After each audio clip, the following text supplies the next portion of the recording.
Right before we jump into this video, if you'd like me to send you a free guide to capturing motion in low light situations, just look for this orange box over on FroKnowsPhoto.com, put your name, email address in it, hit send it. I'm going to send you that guide for free.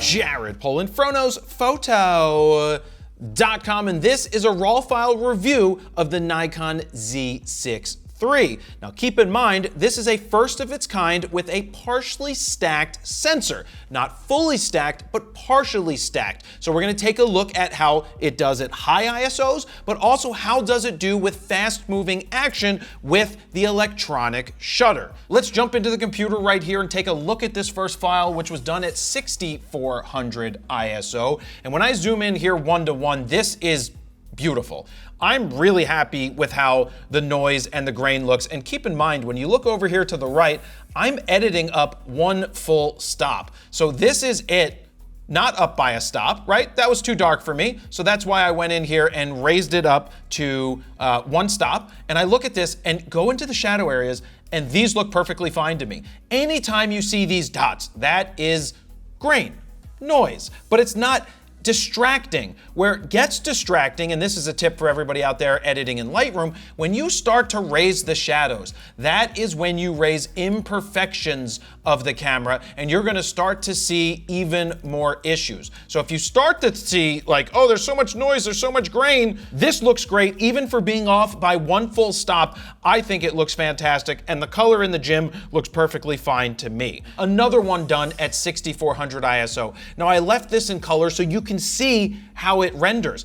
I think it looks great. And what I will tell you is I looked at some older files from the original Nikon Z6 at 6400, and those looked good too. They weren't a problem even back then, and I've never had issues with Nikon's quality. I've always felt that Nikon has created some of the best looking files straight out of the camera. With some of my tweaking, they look incredible. Love the colors, love the tones, love the sharpness. High ISO capability is fantastic. So I think this looks great. I zoom in, look at that eye. That eye looks absolutely perfect. The skin looks fine. Yeah, the lighting that you get in a gym, that's mixed lighting between compact fluorescence and outdoors, it's not gonna give you the best tones, but we're looking right now at the noise, the grain, and this looks great at 6400. So even if you went higher and you push this higher, you're not gonna have a problem. This 6400 doesn't look like 6400 to me. It looks really clean, perfectly usable. I'm really happy with those results.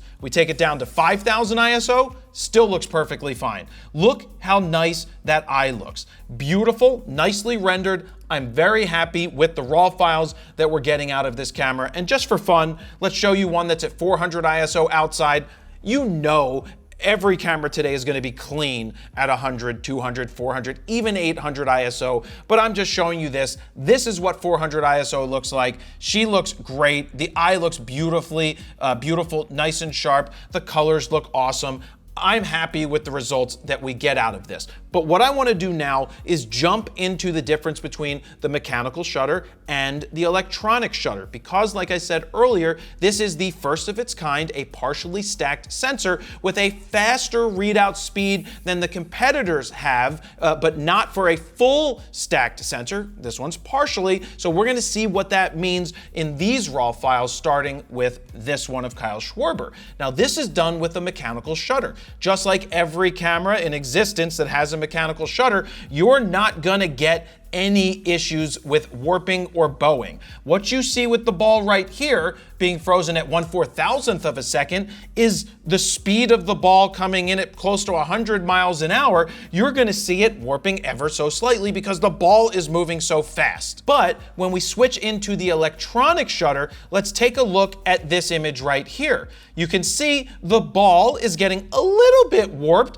but anybody looking at this is really not gonna be like, yeah, that ball looks abnormally warped. It's not much more warped than the one with the mechanical shutter. And that's just from, actually that may be from the ball going out and not coming. That could be right after he hit it. But this is perfectly usable. You can see slight bending of the bat as he cuts through the rain, so that's a little different if that was a mechanical shutter, or if it was a full stacked sensor, you wouldn't see that at all. But this is minor. This is one of the extreme examples that I'm showing you. If you were to photograph just regular people running around and doing basic things, the readout speed of this sensor is fast. You're not going to see issues. You're not going to see imperfections. I am just showing you the most extreme here, which is baseball. Let me jump in here real quick because I want to show you our custom Lightroom presets from FroPack 4 in action on this photo right here, starting with Blue's Clues, followed by Brooklyn, C41, Copper Tone, High C, Kaleidoscope, Saltwater Taffy, Thick, and Wet Hot American Summer. But my all-time favorite preset from FroPack 1 with one click is Skittles, and it goes boom. But check this out, exclusive to FroPack 4 are 4 custom adaptive Lightroom presets called X1, X2, X3, and X4. Let's check out Face Enhance called X1. With one click, it creates all of these masks for you that you don't have to do anything. So let's click on facial skin. We could raise the amount or lower the amount. So you can see before and after, and you can make it work any way you want. So look, if you want to speed up your raw workflow, give yourself a great starting point, or you're just tired of people's presets sucking, ours don't suck.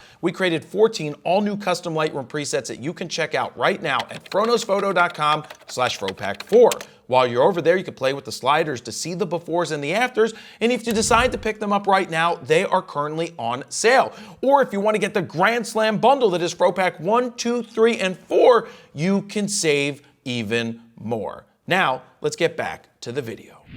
So let's show you another swing. We've got this. Look how straight the bat looks here. We're getting no bowing there, and the ball is very subtly looking not perfectly round. But as I said, in the mechanical shutter image, the ball wasn't perfectly round here, and I'm at 1/4000th of a second. So I'm not seeing any issues whatsoever for me that would tell me I can't use this camera at 20 frames per second with the electronic shutter. I'm not seeing that at all. I'd be perfectly content shooting action with this at 20 frames a second with the electronic shutter and forgetting about the mechanical shutter. But if you want to play it safe with the mechanical shutter, that's giving you 14 frames a second, which is still really good. And one final example is we can see with this swing, you're getting a little bit more bowing right here. He just fouled the ball off. The ball is right here. Ball looks perfectly fine. All of the subjects look perfectly fine. Harper looks perfectly fine. There's no bowing or anything wrong there at all.